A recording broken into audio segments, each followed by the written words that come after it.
All right, 3, 2, 1. Hi, this is William Ramsey. Welcome to William Ramsey Investigates. On tonight's show, I have a returning guest, one of my favorite guests. I always say that. Her name is Roberta Glass of the True Crime Podcast or True Crime Report on iTunes Podcast and on YouTube. And the date today is Sunday, August 11th, 2019. And something remarkable happened 2 days ago, which was the discovery of Jeffrey Epstein's body in a special unit within the Manhattan jail cell. Roberta and I talked about Jeffrey Epstein back on March 6, 2019, as she attended one of his hearings, which we can kind of look back at now that it's been about 5 months since then. And I also did a couple other reports before Epstein, when he was arrested on July 6th. That were one I did with Ed Opperman on February 15th, 2019. And I also had the journalist Derek Brose of The Conscious Resistance talk about Jeffrey Epstein on May 17th, 2019. And Derek has done some excellent journalism, some first-person journalism into the Epstein case.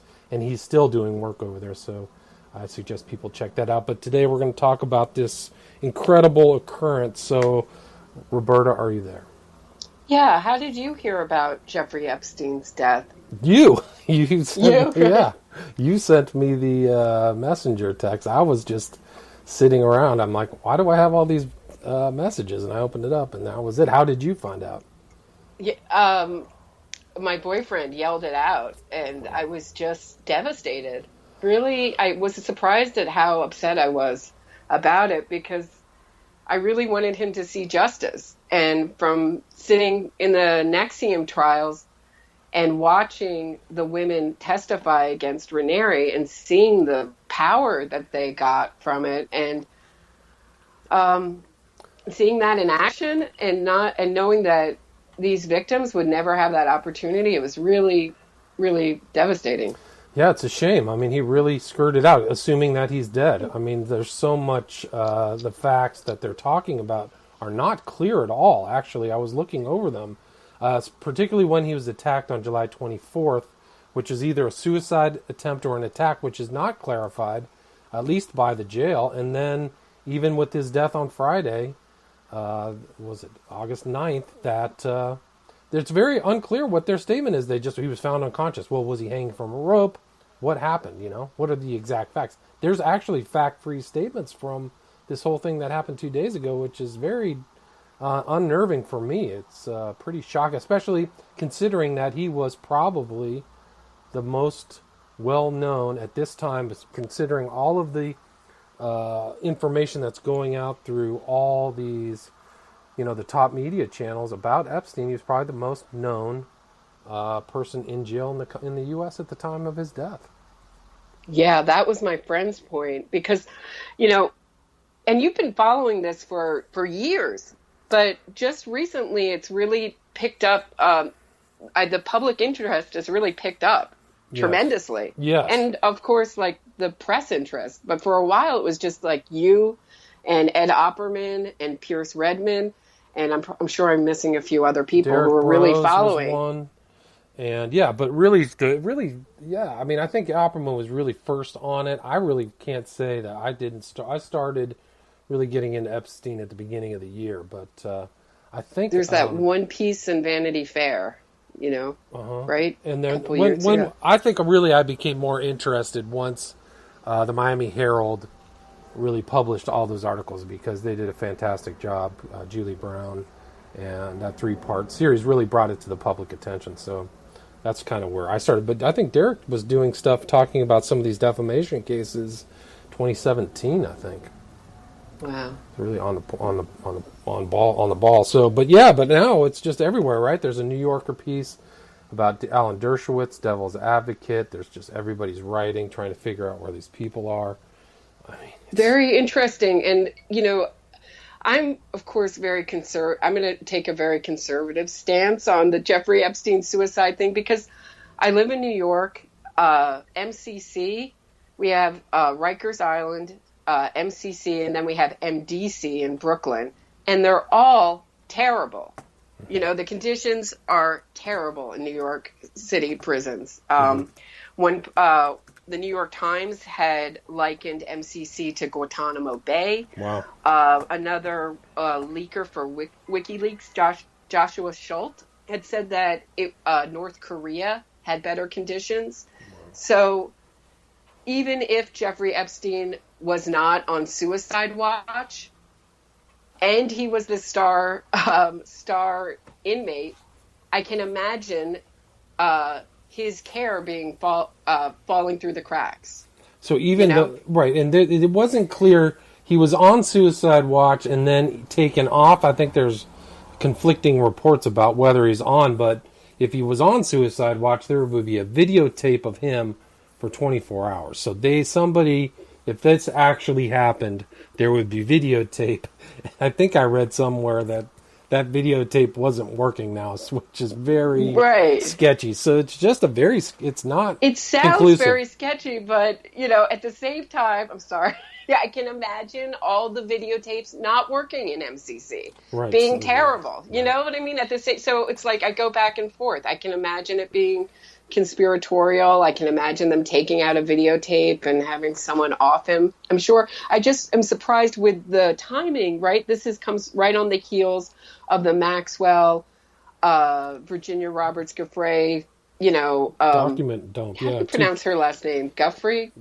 I don't know. Giuffre, I think. I don't know.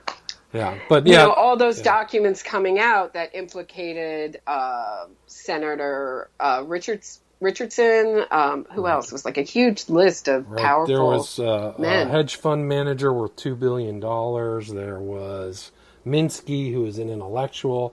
So she saw some definitely up close circumstances with Epstein with these. Really, I don't think that you can even say that he was specific to just politicians. He was really cutting across any kind of luminary in any field, in my opinion. Yeah. So, and I think that, have you heard also that he's was Arkancided, or that the Clintons had killed Epstein? Have you heard that? Well, didn't Trump himself tweet that? Yes. Right. Yeah. So why is he tweeting that? How does he know that? And there was something there. The guy's name was Jim McDougal. He was a Whitewater witness who was in jail, and somebody reported that a helicopter showed up, went into jail, and he was dead of a heart attack, man. And he was a cooperating witness against the Clintons, if my memory serves me correct. So that story was definitely out there in the 90s, and that was, that goes all the way back to Vince Foster, and that was a huge issue for the Clintons at the time. That was just one of their land, sketchy land deals in the middle of nowhere. If I remember correctly, the Whitewater was like not even close to civilization. I got to go back and look at all that stuff, but I think it's still relevant today. Wouldn't you think that Bill Clinton would have the least to lose out of all these? I mean, he's already been named for years. Hillary Clinton isn't running. He's not running for anything. Right. I mean, it seems like he would have the least motive to kill Jeffrey Epstein out of all those men. Right? Here's the thing. That's kind of how I see it. I liken it to Agatha Christie's A Murder on the Orient Express. It's not the one person who did it. It's that they all wanted him dead, right? So I think that there were tons of people sweating, and I wouldn't be surprised, the people probably knew what was and there was very vigorous denials of, being affiliated with Epstein by the people named by Virginia Roberts. So there's probably other people out there just sweating, looking at their family, looking at their wife going, how am I going to explain this away? I wouldn't be surprised if calls are made, Epstein was involved with very people with a special kind of skill, and it's one way of saying it, but people with a lot of money where, things can be done. I think that... Definitely. Yeah. I mean, wouldn't you think that there would be pressure on him to commit suicide from these people, from these outside? Right. Look at, I'm not saying that The Godfather's real, but some of it's based on real events, but then it's The Godfather 2. Somebody goes over, a guy, the consigliere from the Corleones goes over and says, things can get taken care of, and, here's this, and here's your option, right? And the guy goes and opens and invades in a bathtub, right? That's famous. Yeah, and that was movie's actually so the old great, Roman yeah. way. That was the old Roman way. So people did fall on their sword. They did commit suicide. They did these things. So, but I think at this point, the fact that there's no conclusion, no attempt to make a conclusion or an obvious conclusory statement or proof that Epstein is dead is really sketchy. And it's allowing all of these conspiratorial, everybody's a conspiracy theorist now, right? With Epstein dead. Because people were joking about it. Right. Like, oh, he's going to end up dead. He's going to end up suicided. So, Yeah, my friend Alexa predicted this exactly. And she said when he attempted suicide, she said, oh, he's going to commit suicide, and then we're going to hear about how he was arkancided endlessly. And, 2 weeks later, it came, and I said, oh, no, he's too narcissistic. He'll never commit suicide. And boy, was I wrong. So I was shocked, too. Here's the thing. Really shocked. But it's important that you say that because the July 24th still has not come out and said, somebody has not conclusively said or made proof to the public that he either attempted suicide or was attacked. It's still like he was either committed suicide or attack. Those are two totally different things. And why is that their vagary? You can see this kind of confusion being planted out, I would say, intentionally. And why is there that confusion? Because oftentimes when other people pass away, it's just very obvious. You can just say, here's what happened, this is it, this is all very clear. So why isn't it clear? Right. There's 3 different stories I heard, right? One, I heard that he did this sort of very lame suicide attempt and the guards were laughing at him. And then there's another story I heard that a police officer who was in there beat him up, and Epstein kind of didn't want to snitch. And didn't want to snitch and said, I tried to kill myself. I guess those were really and then the last one was that he was like just found on the floor, tried to kill himself. I don't know. Right. Yeah, you know what I mean? With no guards laughing. Right, so why are all those different stories? 3 stories I heard. Why doesn't a guard just come out or somebody from the jail come out and say, hi, my name is, Jim Smith, or what, I don't know, my name is Bob Jones, and I was there, we saw his body, I gave the time of death, blah, blah, blah. Just come out and say it. That hasn't even been done. They really should have with somebody with that much a lot public of transparency interest? with this because there's so much public interest. Absolutely. And how, when you have a star inmate like that, does he not, get watched? They say it's really Chapo was kept in that same prison. Right. He made it through, but Epstein can't, Right. Excellent point. So Chapo got switched out to like a supermax in Colorado. But, after being sentencing, but he was in right. He was in MCC, and when I would go to the Nxivm trials, William Ramsey, there was so much security just for El Chapo. There would be like police officers on horses, police officers surrounding the building. Wow. You had to walk a different way around it. It was crazy. So they made sure he kept safe, but not Epstein somehow. Yeah, Chapo has tons of enemies, right? Tons of enemies, tons of people who probably, wouldn't mind if he wasn't around. It was crazy. It was really, police state type, like the whole block. It's, whole block was. So what's your position on what really happened? I don't have enough information yet, but I know how bad, I keep saying that, but I know how bad prisons are in New York. I can't imagine he would kill himself, but I didn't know him. I didn't know what his mental state was. You think about someone with that kind of mindset where they just kind of live to abuse women, I don't know, and girls, that if that's not, if he can't do that, I don't know, maybe he would think that life wasn't worth living. I don't know. I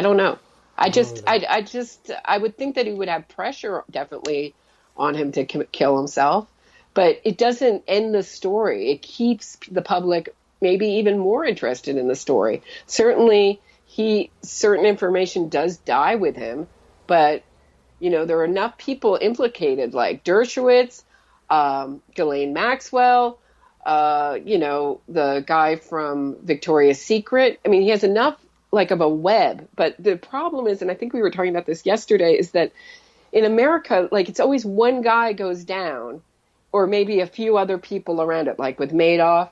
Right. And then the whole sort of system that kept it running never changes or never sort of nothing ever Right. happens to it. So it just another person will kind of replace them, and it will, this kind of goes on, right? Right. So what about this whole the people that enabled the whole thing, Ghislaine Maxwell and some of these others? What do you think's going to happen to them? Where is Ghislaine, by the way? She has enough money, you would think, if like to sort of hide out in a non-extraditing country, right? Would you think? Right. That's what I would do if I were she. Where do you think she is? Right. She's probably somewhere like Brazil or China or something, right? I would think so, but I know that was just so surprising, the public interest all of a sudden in this. And also, I read at least a headline about Epstein possibly being a spy. Right. And my brother, who's not conspiratorial at all, kind of agrees with me and thinks that he was probably in the blackmail business, Right, which is another reason why people would want him dead, right? And I think we kind of chatted about that, is that they think that he's this fun-loving international party guy who also has a lot of women around, and, he's known, but then they find out, he had video, and we know that he was debriefing the women.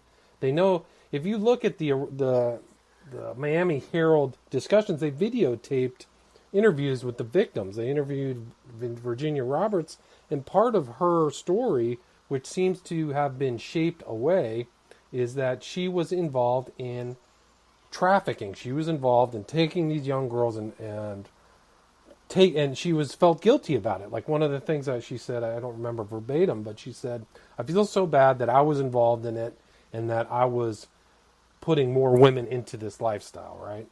Uh-huh. So this whole thing is like, there's a lot of pissed off, angry people who figured out, they didn't know that this was going to come. They were being blackmailed, and then they find out, he's running a blackmail operation. So there's a lot of angry people. It's interesting too, because Prince Andrew was like one of the main people they say was involved in a lot of this stuff, and they just pictured him yesterday with the Queen Mother, like out in public. And it's right after Jeffrey Epstein goes down. It's interesting timing. And unlike Dershowitz, there's a picture with Virginia Roberts and Prince Andrew together. Right. Right. So it's a little harder for him to deny it than other people. To call her a fantasist or whatever, Alan Dershowitz. And did you read the New Yorker article about Alan Dershowitz? I scanned it. That title was Alan Dershowitz, Devil's Advocate. Did you read it? I read it, some of it, but I have to go back and reread it because I don't feel like I fully absorbed it to the level that I want to. I really was just, looking for sort of new information, and I knew a lot of the things in it, Mm-hmm. how he went after victims, and, he's a horrible human being. It's surprising that he even is allowed on the television that they're allowing him to tell his side of the story, right? I can't believe Fox News is still using him. Yeah, it's there have been smaller scandals where they won't, they'll excommunicate people, but he's on there as a legal expert. Yeah, it's very strange. Did you hear something that he was, something happened about him in Harvard? Did you hear a story that he was like censured? He's retiring. Okay, so that was it. So he asked for retirement. That's probably a smart move by him because it would probably forestall any investigation. Yeah. And, and I had done just a small little episode about his, back when he was representing Klaus von Bülow, mm-hmm. there was this issue around this affidavit of a young kind of male hustler who said, I delivered drugs to Sonny von Bülow for her son, like a black bag. The idea of the affidavit was to say that the black bag where the needle with the insulin was really Sonny's or her son's. Do you know what I'm saying? Uh-huh. Yes. Understand what I'm saying? Yes. So this guy, David Marriott, was the name of the guy who was like this young hustler guy who said, and then he withdrew his affidavit. But in support of his affidavit was also this priest, okay, Magdalene.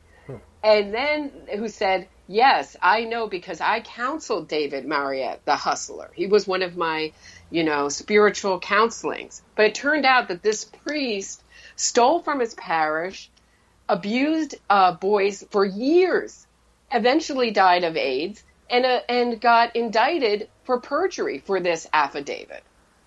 Wow. So it's like, this is not like Epstein wasn't the first child abuser who was around Dershowitz. And so it's just very interesting that this affidavit that was, one guy withdraws it, the other guy, they never went through, fully, they kind of withdrew the indictment, but still with the, they didn't further charge him, whatever, right. Because the public outcry, they thought he was the greatest priest in the world, this guy at that time, Philip Anthony Magdalene. They thought he was great. But many of his victims have come out and talked about his abuse. So it's very interesting, like, how did they say that maybe Klaus von Bülow met David Marriott at a bus station, but how did this get into Dershowitz's orbit is what I'm asking. Yeah, curious. Well, Dershowitz claims that he got into Epstein's orbit by Lynn DeForester Rothschild, which is interesting because that's a tie-in to the whole Pizzagate investigation, which some people have tried to debunk. But I find that interesting. You might find that people might find that there might be an overlap between Epstein and Alephantis and some of these other characters. Interesting. Yeah, I just never felt like enough information really came out about Pizzagate to satisfy me. But that's one of the problems is there was never a formal investigation. It was just a bunch of people online. But Alephantis's Instagram pictures were astonishing. They just were incredible. There's so many things that led to other things. There's tons of pedo symbolism. Even Comet Ping Pong itself is totally the ping pong table is like not a positive symbol. It goes back to Lolita. So there's all kinds of sketchy stuff. Alephantis had restaurants in the Europe and in Germany. He was transferring art around.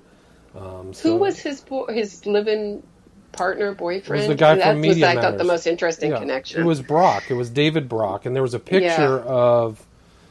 in his Instagram, there's a picture of David Brock giving a speech on a set of stairs, and there's Lynn Forster de Rothschild sitting under the staircase, right there. So, and she's got the money. She's actually was independent. Lynn Forster, before she married into the Rothschild family, is a very interesting, very talented, powerful woman. She had bought a bunch of cell phone contracts. She saw that when she was practicing law that they were going to be worth a lot, and sure enough, she made pretty penny. So she was independently wealthy. She didn't marry into the Rothschilds and as some kind of person in penury by any chance, any stretch of the imagination. But it's interesting you're seeing these people in the same social circles.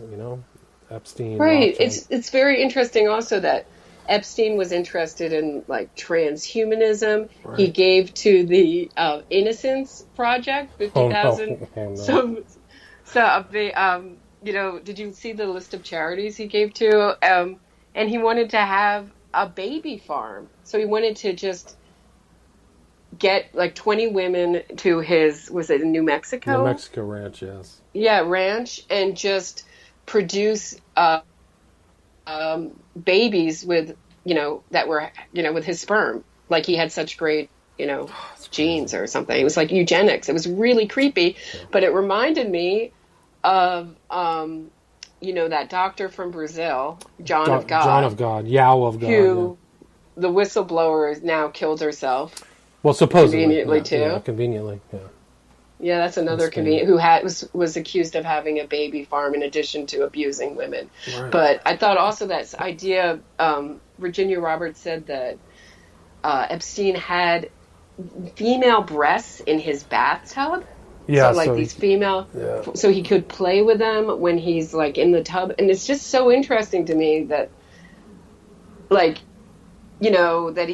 that he would just find something like, I don't know, like that cold, like basically seeing women as objects, and basically just sort of reinforcing that all over his house through his artwork, through his bathtub.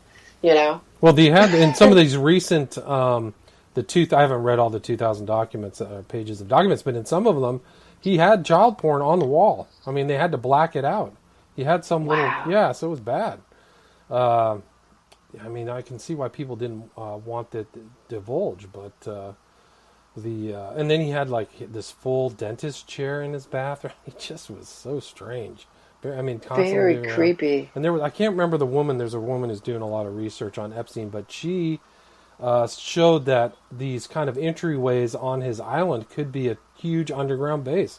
You know, like 6 stories down under the ground, because they resemble these kind of shelters that the elites are building themselves. You know, they're kind of like missile silos or something like that.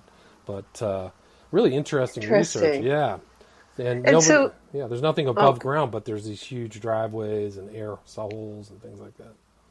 and So, he was also funding that Sophia robot. Do you know, have no, you I heard didn't of know that. that? Yes, I do know. Yeah. And, these really creepy, I feel women hating men are interested in trying to, create life forms in some way with these scary robotic women. And Right. What's he was giving money towards that. It's called the Sophia, Sophia? But what's the Sophia Stepford Wives? Is robot. that what the movie is, where the Yes. woman becomes like the ideal wife or whatever? They're like Yeah. zombies. And there's a great channel called The Deprogrammer where she sort of looks at robots, female robots, and sort of the transhumanism and the kind of transgender ideology push, and it just sort of connects them all, and also as far as child abuse and sexualizing children, it kind of connects them. It's really interesting. So we asked ourselves where these kind of agendas come from, or why do all of a sudden we're seeing like certain representations in the media. And you wonder if people like Jeffrey Epstein are kind of funding this kind of thing. Well, good point. I mean, that's an excellent point, because you don't know where the money's coming from. For I know a lot of these guys on the alt-right, this kind of new alt-right people, they're getting massive funding. People have researched. Laura Loomer was getting $7K a month from one person. At least that's the alleged. So she was getting funded to Wow. do her stuff. So all the stuff against Pelosi with the immigrants, it's all being subsidized. It's not independent. And I can't remember, it was a researcher who was looking at Steve Outram has been doing a lot of Epstein research, Outtrim. So there's guys who are tracking stuff down on other stuff. They're just great researchers. Big Fish, who's on Ed Opperman, is also looking into Epstein. But so a lot of these guys, and maybe Cernovich is being subsidized too. How much? He said that he raised $30,000 to do this joinder suit for Ghislaine Maxwell. But he might have had other subsidies. He might be getting paid from somebody else. You don't really know. So, That was so interesting that Cernovich is kind of like, what would you describe him? A double actor? well, he's a lot like Dershowitz, because in my opinion, it seems like their public statements are different than their in-court statements. So what's happening in court is not the same as their public statements, in my opinion. But I would say that some people have looked into it. Lee Stranahan, who's kind of on the right, he was friends with Breitbart. He was actually friends with the original kind of new right people, one of the new right people. I think Stranahan comes from the left, actually. Interesting. I don't really know that much about him. But we were in contact because he kind of keyed in that Cernovich was playing a double game. And it's actually caused a lot of consternation within these kind of new right people who kind of came up on the 2016 election, because there's very interesting conversations between Cernovich and Stefan Molyneux, who touts himself as a philosopher. Oh, Yeah, that guy's creepy. no, He's you like a got cult leader. well, he has some peculiar ideas, but I would go. I mean, those things that where he and Cernovich are talking are incredible. They're like, you just watch them in shock and awe. Like, how is he getting away with saying this? I mean, if people don't know, when Epstein got arrested, Cernovich publicly came out and stated that it was because of his involvement in the civil suit between Giuffre and Maxwell that he got Epstein arrested. So he claimed in a very bold statement, and I think that people have screenshot it and sent it around, that he was responsible for Epstein getting busted. So people were like, well, the documents weren't released yet, and this is a civil suit, so I don't really know what's going on. Usually those arrests don't take place.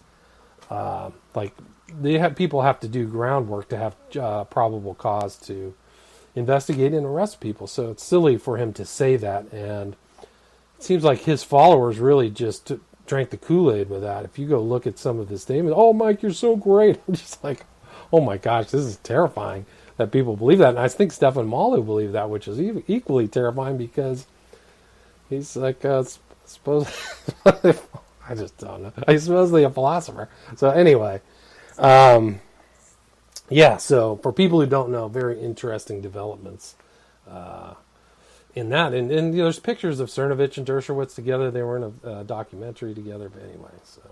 Yeah, I know that's like, you've really followed that whole side of the Well, I actually read the documents. I read the Castle, who is a big time power lawyer, wrote this kind of opposition to motion to intervene and put in all kinds of information about Cernovich, and reading these court documents is essential. So anyway. Definitely, and that's what's so interesting about the Epstein thing is that we're kind of in a culture. We're in a culture now of just rarely ever diving beneath the surface. Right. Good point. Yeah. And it goes into all of your stuff about innocence fraud too, right? They would never get away with it if they actually read the documents about Adnan Syed, West Memphis 3, all these Amanda Knox. All these people would never get away with it publicly if people would sit down and go, okay, what really happened? What did these investigators find? Right, because it sounds like a good story until you see these presentations, either in a documentary or in a short true crime video, and it sounds really good, and then you look at the court documents, and they tell a different story. And nobody can really, hasn't been one person who's really disputed effectively any of the court documents on any of those publications, any of those, very public criminal cases that are touted on podcasts and so-called true crime podcasts, which is in some of these total misnomer. But nobody's really disputed that. Nobody really disputed the West Memphis, in all my research, nobody's really disputed the West Memphis 3 court documents. No. Yeah. No, they don't. No. Why don't you address them and dispute them? Okay, this didn't happen. This person is lying. That's fine. I mean, but at least do that. They don't even look at them to criticize them. It's incredible. Yeah, but what I was going to ask you about, do you remember a episode that Ed Opperman did many years ago, and it was with a guy who ran kind of a blackmail mail hooker operation in Washington? Craig Spence, yeah. Thank you. That's who I was trying to think of. Yes. So that's kind of coming to mind. I mean, do you think that Epstein did sort of the same thing? Possibly. I mean, Craig Spence actually, who are these people that were involved in his? They're very well-known names that you would probably know of. I wish I could remember one. But he said, I'm going to get killed. And then he ended up committing suicide in a hotel. But that was right around the time of the Franklin scandal. Late 80s, maybe, is probably that time. And he was involved, and there were safe houses with two-way mirrors. And, so that is something similar. If you get involved in these blackmails, and the people who get blackmailed don't like it, nobody who gets blackmailed likes it, so why is it a surprise that somebody ends, up dead, really? Yeah, I was just thinking about that, and I think there was actually another guy who went to jail for it and wrote a book about it. It was kind of similar operation connected with Craig Spence. Do you remember what I'm talking about? I'd have to. I'll find it after. The guy who was involved was Ted Koppel. Ted Koppel was one of Spence's alleged victims. That's total was Ted Koppel. So you still see him around. I saw him, talking with Hannity and just giving Hannity a hard time. This guy was involved in Craig Spence. At least according to the research that's out there. Ted Koppel was one of the... And do you think that Epstein might be like a spy for the CIA type thing? Or like if the CIA needed underage girls, that would be where they would go? Or to blackmail someone or to... He could have potentially been like a triple agent. Who knows? You know, I mean, Can you talk about Maxwell's background? Right. So, well, Robert Maxwell is the father of Ghislaine Maxwell. He was known as Israel's super spy. He was there's actually a really good documentary, but he was actually a Mossad and MI6 agent. So MI6 financed Robert Maxwell's entry into like an intellectual. It's interesting because a lot of the Maxwell papers are around, and somebody was asking Prescott Bush whether Robert Maxwell was legit. There's actually a note from some guy, and Maxwell started Pergamon Press, which is an interesting, or either by, and that's what he took the MI6 money for to start it.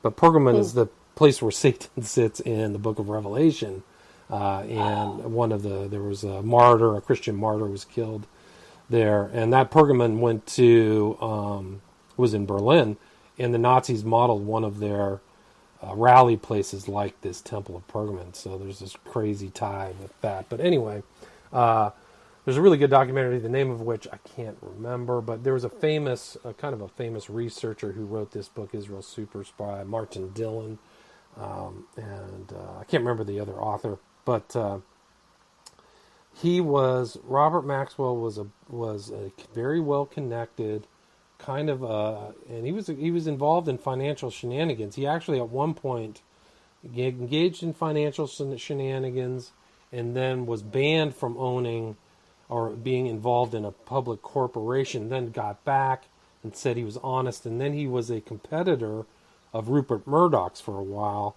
and they bought opposing papers.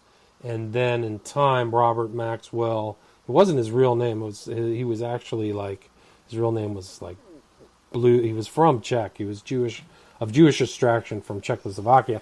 But he eventually looted their pension fund. So all the employees there who were supposedly going to have a pension had it looted by Robert Maxwell, who lived high on the hog and had champagne lunches and had a big old boat, which at one time was in the future was owned by Donald Trump. And the connection, my understanding, according to some recent research, is that Ghislaine's attachment to Epstein was because Epstein met Robert Maxwell and was friends with Robert Maxwell in the very early days, which I find very interesting. So Robert Maxwell, supposedly, he was in the Canary Islands, which are located off the northwest corner of Africa, on his boat and supposedly fell into the water and died. Although some people have speculated that he said some inappropriate things and there was an operation and he ended up dead. So that's really her. Ghislaine Maxwell has a pedigree of intelligence, no doubt. And there's actually more stories coming. I mean, there's tons of Epstein stories that are coming out. There's all kinds of connections. Crazy Days and Nights is saying a lot of stuff about Epstein right now and who he was, other names that are pretty shocking. But yeah, Ghislaine Maxwell had some like love affair with George Clooney of all things, so she's connected to the A-list people. And those were in the most recent 2,000-page documents is her connection. So she's around in these higher end, elite type of soirees, no question. So do you believe that New York will go forward with this lawsuit against the state and just change it from Epstein to Epstein's estate? Well, it's a criminal case, so there's no person who's criminally defended. Whether they find and want to criminally charge somebody else who is associated with it, I think that you could easily apply a racketeering influence, corrupt organization to the Epstein operation, because there's so many other people involved who had to have known that he was involved in this stuff, kids being trafficked internationally. So whether these people whether the Southern District of New York continues, they say they have an open investigation. I've heard conflicting things.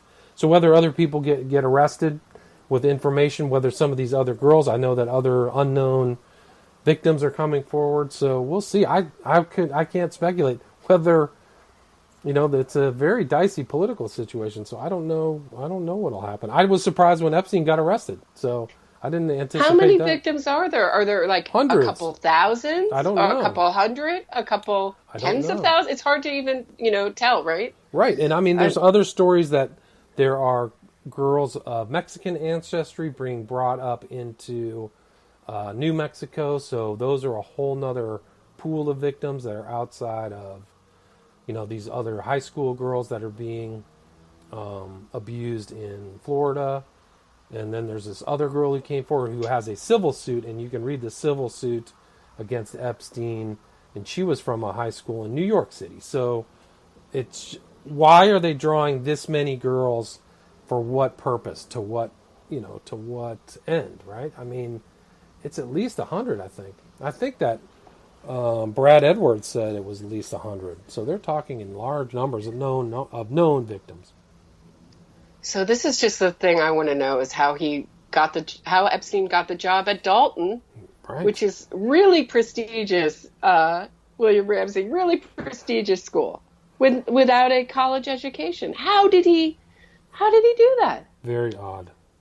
You have I to mean, have everything good around credentials, him yeah. is so weird. Yeah, And that, I mean, the man that he lives in one of the biggest houses. Is it the biggest house in Manhattan? That 7th Avenue house that was owned by Les Wexner is the biggest mansion, and people are saying that thing was wired with all kinds of cameras and all kinds of stuff was going on there too. So it's just a big old.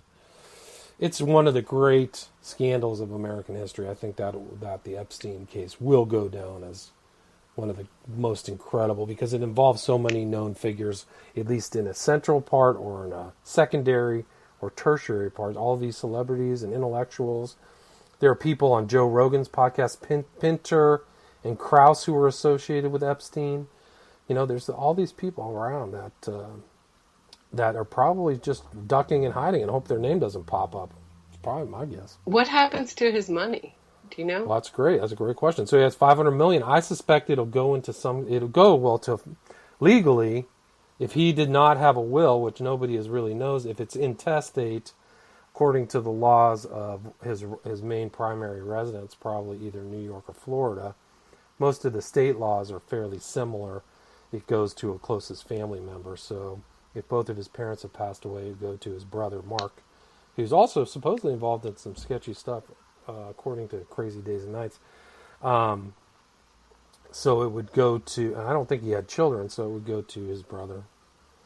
I don't know. That'd be interesting to know if he had test tube, if he ever tested this, theory out, had any test tube babies or any weird stuff like that. Well, you never know. But if he had that much right? money, it was he said that he wanted to cryogenically freeze his penis and his brain, right? Or his head. So he was into cryogenics as well.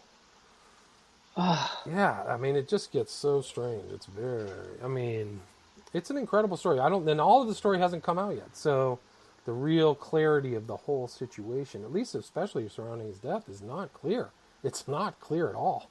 I mean, 2 days in, there's no conclusion whether he was attacked or tried to commit suicide.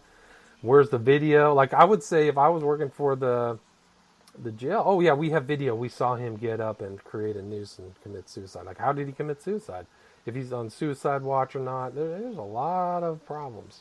Right, and if you had that much money, you could probably get anything snuck in, into that prison that you wanted. Well, isn't that the way it works too? I mean, aren't the guys, supposedly some of these prison guards are corrupt and people can be paid off and all kinds Definitely. of stuff. Yeah. They definitely are corrupt, Yeah, what's the number? I don't know. It's total speculation.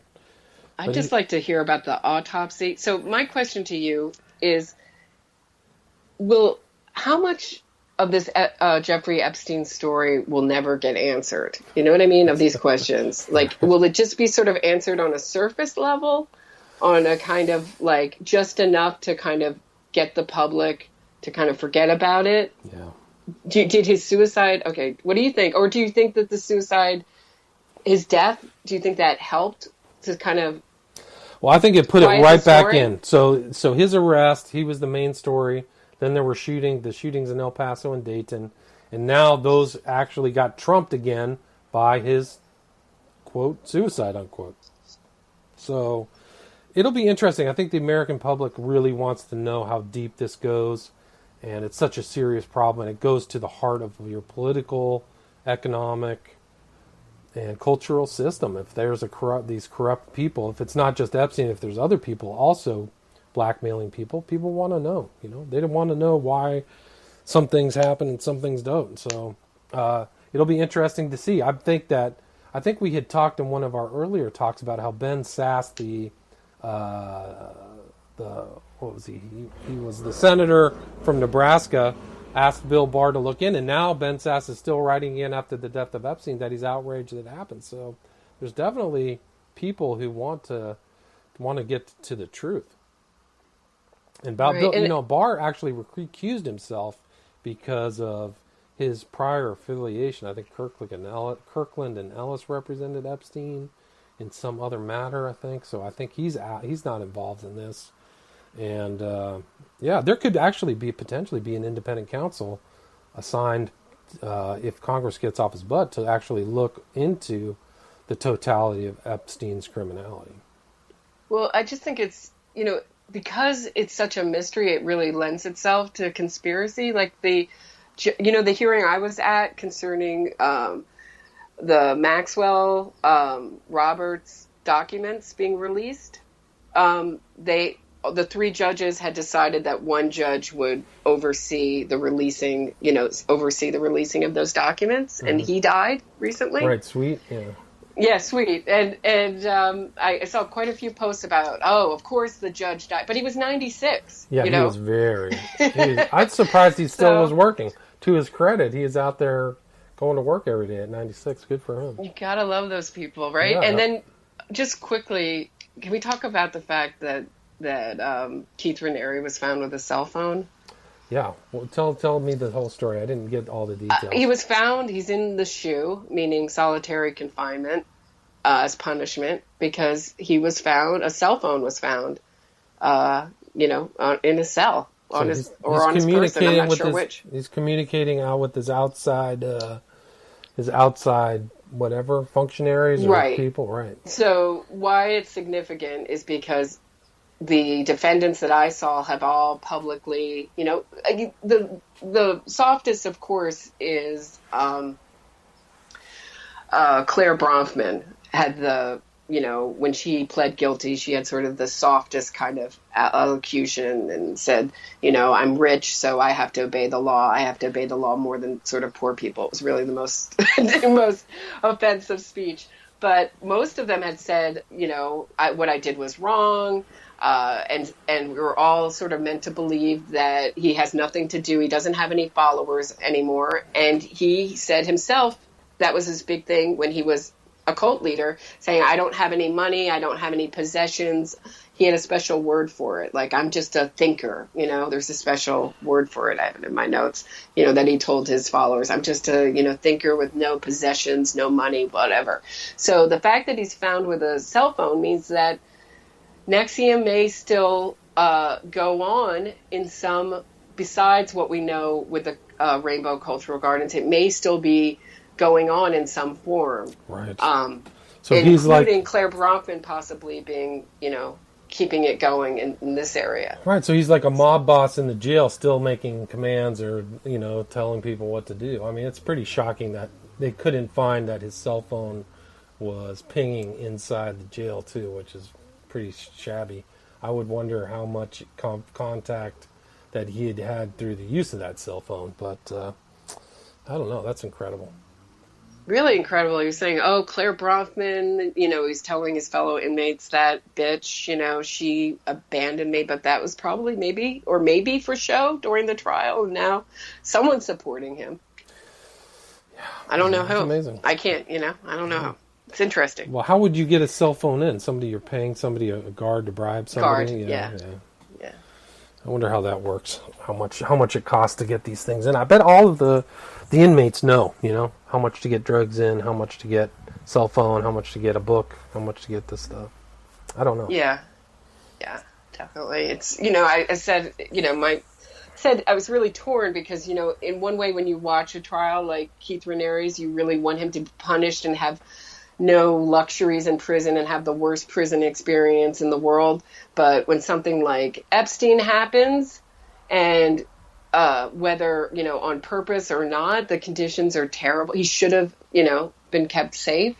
So you kind of go back and forth. Like, you want a certain level of competency in your prisons. No doubt. I mean, I think that they're probably... I can't say it's totally incompetence that caused his death. I don't know, but, I know that it's terrible, terrible conditions in New York City we have here. Overcrowding, rats, I'm sure you'll mice. see some commission or something on the death of Epstein and how he got away with it and what's really happening. Something like happened after the Central Park 5, something like that probably happened. Like, this is outrageous. We should have got him to trial. And that's really one of the big losses is that all the investigation stuff all the evidence is not brought out and memorialized and accessible. So we don't really know the totality of what these prosecutors have amassed.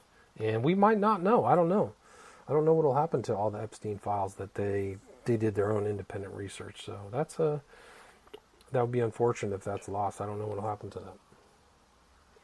Yeah, that would really be unfortunate. So do you think that Maxwell is going to be indicted? I don't know. I don't know. It's a good question. I don't, like I said, I was surprised when Epstein was arrested on July 6th. I was surprised when he's dead in his cell. I mean, people joked about him dying unexpectedly, but I really don't know. What do you think? I think it's very possible because I think the public is demand. We like to think that our legal system is in a bubble, but there's really a lot of public pressure for these people to be punished, right? Yeah, I totally agree. Well, let's ask about Dershowitz. He's had 2 accusers. I think that they both were underage at the time, right? Ransom and Giuffre was underage. So if it was a normal, like a guy on the street, Joe Smith or whatever, the police would do is bring the girls in and make them make a statement, right? And just say, okay, so then figure out that if there was a law that was broken, which is statutory rape, right? And then they would arrest that person. So what's going on with Dershowitz? It's not that difficult. You have 2 people and you could ask them for information that's corroborating, right? About what they found out about Epstein's anatomy, right? They could do something like that for Dershowitz, and then it's an open and shut case. So why hasn't that progressed? I don't. Yeah, great question. Do you think he's intelligence? Do you think he could be like a Mossad? He's all over the place. He has a lot of connections. It's. You can only ask questions. It's so frustrating, William Ramsey. You can only ask questions. You can only ask questions. So if the whole thing was a big Mossad operation, where's our intelligence agencies, right? What Mueller, we know, had Jeffrey Epstein as a confidential informant back in 2008 or 9, which, kind of puts Mueller in kind of suspicion. But what was the nature of that? What's he informing the FBI about? Will we ever know that? Why did that allay those very light sentencing and punishment for Epstein and allow him to abuse more women all the way up to 2019 for another 10 years? Right? So how many people's lives have been ruined? All these girls are talking about it. They all say their lives are ruined. Rose, Giuffre, Ransom. There's a lot of questions. And so why isn't there a counterintelligence thing going on? I don't know. I really don't. Yeah. Anyway, I think it's a good place to stop. Right. What do you think? I think it's a good place. We're at 53 minutes. Is there anything we missed or anything you want to follow up on? No, but no. I'd love talking to you about this stuff. I'm really happy to talk to you about it. So again, Roberta Glass, True Crime Podcast, True Crime Report. Is it still True Crime Report? True Crime Report on pretty much iTunes, Spotify, Spreaker, Google Podcasts, like every platform you could want. Cool. And you did a really great interview with Meredith about the Central Park 5, so people go check that out. Go subscribe and listen to this great material that you have. Thanks a lot for being on the show. Thank you. All right, take care.